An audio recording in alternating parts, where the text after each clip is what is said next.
Every single one of us has seen something so devastating that it has broken us. Maybe it's something quiet, a mother kissing her kids goodnight in the back of her old station wagon, or something even more shocking, a man literally starving to death on the street. And when we see things like this, most of us feel it deeply.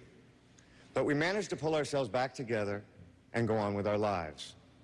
But thank God, there are people on this planet, like Narayanan Krishnan, who cannot.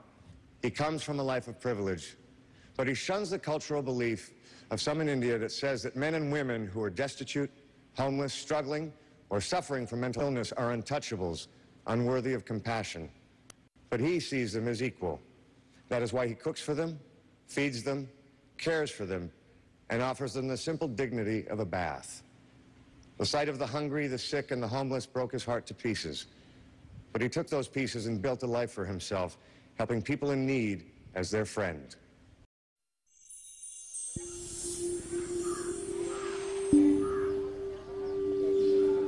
I finished my college here. I was working for Taj Group of Hotels, Bangalore. I saw a very old man. He was eating his own human waste for hunger. I thought, what is the purpose of my life? What am I going to do? In a star hotel, I feed all my guests, but where in my hometown, there are people who are living even without food. I quit my job and I started feeding all these people from 2002.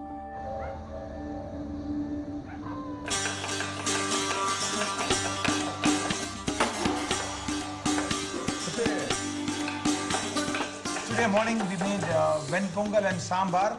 Ven pongal is a blend of rice and dal with a lot of spices. Ven pongal and sambar was being made for the breakfast, and for the lunch we made tomato rice and sabji. We fed the homeless, mentally ill destitutes and the old people who have been left uncared of the society. People are suffering for food. They don't have food to eat. If you don't give them food to eat, they will die out of human hunger.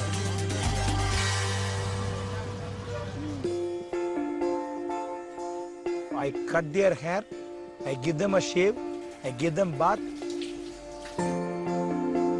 For them to feel psychologically that they are also human beings, there are people to care for them, they have a hand to hold, hope to live.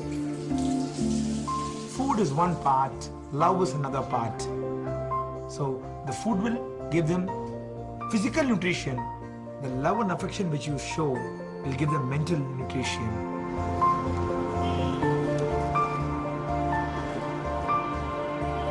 Being a Brahmin community and an Orthodox family, there are a lot of objections. Brahmins are not supposed to touch these people, clean these people, hug these people, feed these people. Everybody has got 5.5 liters of blood. I am just a human being. For me, everybody are same. There are thousands and thousands and lakhs of people suffering. What is the ultimate purpose of life is to give. Start giving. See the joy of giving.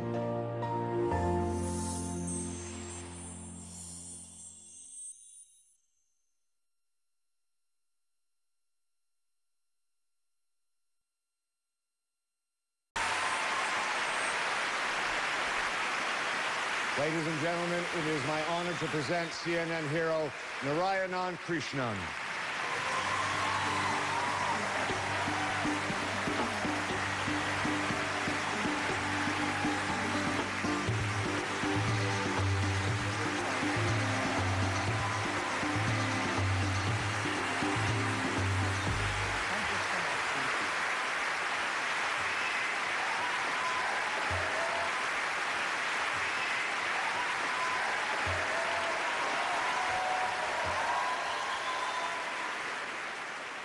Warm good afternoon to everybody.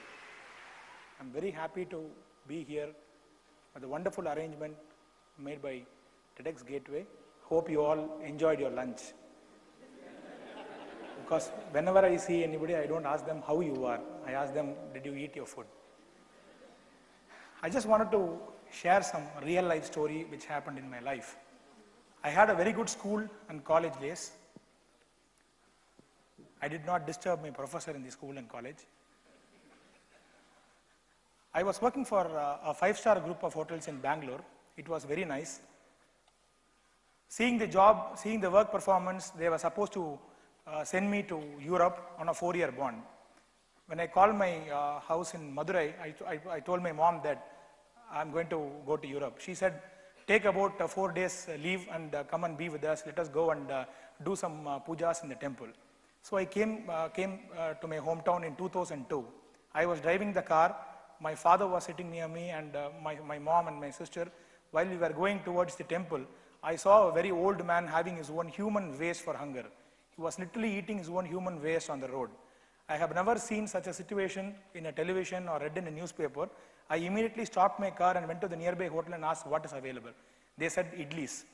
I bought 4 or 5 idlis and gave it to that old man with a bottle of water. Within seconds, that old man had those idlis and gave me a look of gratitude. His eyes was filled with tears.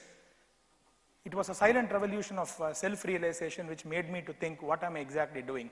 I went back to the temple and I was not able to worship God. I did not know what exactly was going on. I again came back to my house, made some curd rice and gave it to him that afternoon. He had it with full of joy and no words. He did not say anything to me. So the 4 days when I was in my holiday, I was doing that, and again I went back to my hotel and I was totally restless and I was not able to do anything there. I quit my job, I came back to my hometown. With the little amount of savings I had, I slowly started feeding all those people, mentally ill people and old people who have been left uncared on the road. Nowadays we have Blueberry, Blackberry and a lot of mobile phones. Those days only landline. My friends who went to the Europe called up the landline and they spoke to my dad saying that Krishnan did not come, he got frightened. My mom and dad got really disturbed and they went to their friends and relatives to ask exactly what was going on to me. And their friends and relatives guided my father and mother to take me to a psychiatrist, put me under medication for some time, or take me to a priest where somebody would have done black magic in the family and if they do some puja, it will go away. And I told my mom, without you, I am not in this world. So please come and see what exactly I am doing. After that, I am ready to take any medicines doctor gives.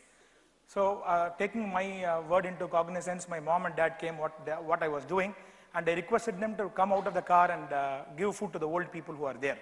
So when my mom served food to the people on the roads, the old people touched the foot of my mom and said, now we are able to eat 3 meals a day only because of your son. After coming back home, my mom said, Krishnan, you feed all these people. I will feed you till I am alive. So that was the real encouragement my mother gave.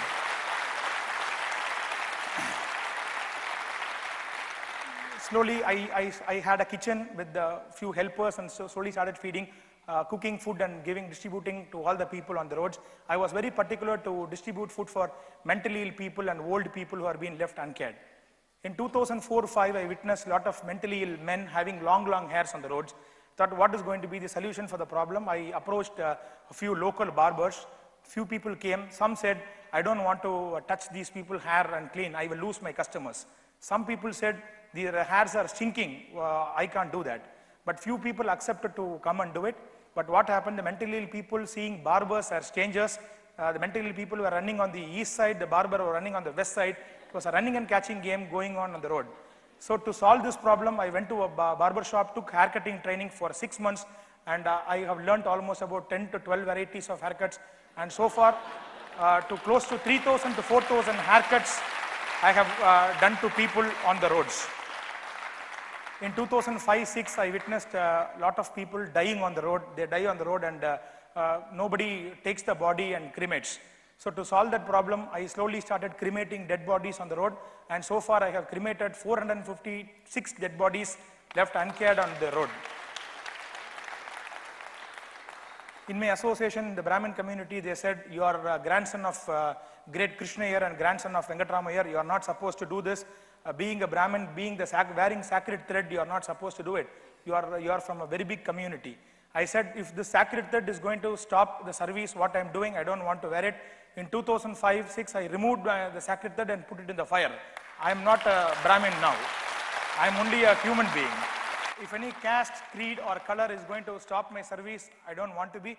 If people are going to say human beings are not supposed to do it, I am going to declare I am an animal and I want to help only my people. Again in 2007-8, I witnessed a lot of mentally ill women are being taken for a ride by the society, and they are being harassed. They give birth to kids on the road. To solve this situation, with a small piece of land which my grandfather gave, and what all savings I had, my chain, my bracelet, I removed everything, I sold that, and with the help of few corporate companies, I purchased and registered almost about 3.2 acres of land in outskirts of the city in the name of the organization. And now we are building a rehabilitation home for all these people in a 24,000 square feet building. Almost 80%, 60 to 80% of the project is done. Every brick by brick, granule by granule, we are being able to do it only by the support of public donations and well-wishers from all over the world. I can tell you, once when the project is over, Madurai district will be free of mentally destitute and old people on the road.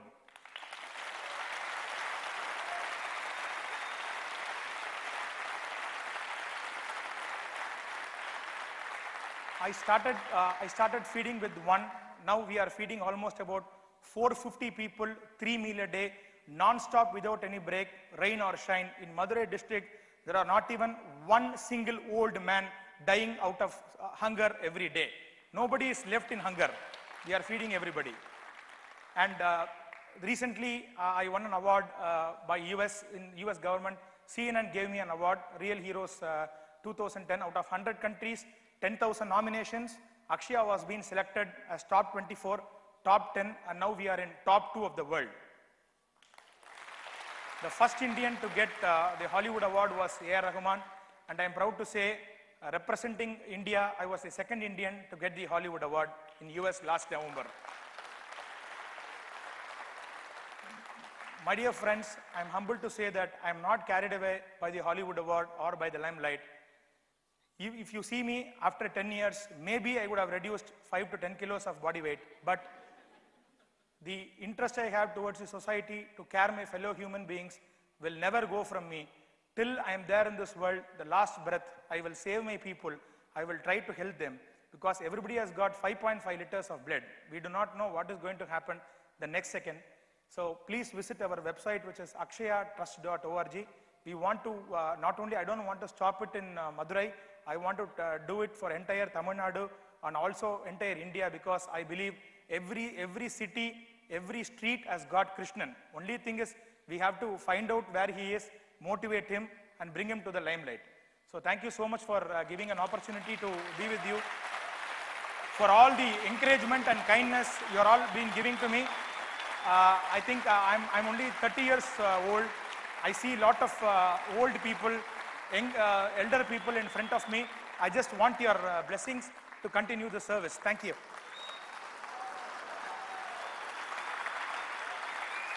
Thank you, sir.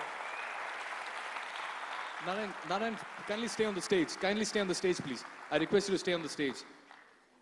It's very important that today, as an individual, more importantly as a son, he feels vindicated about his decisions, and his parents feel proud about his endeavors as well. It's a very special moment for a certain Krishnan, but more importantly, it's a very special moment for somebody else as well. So could you please call upon on stage? Please. His father is present over here. I've also brought my father today. First time he is coming to Mumbai. Sir, can you please come on stage, sir?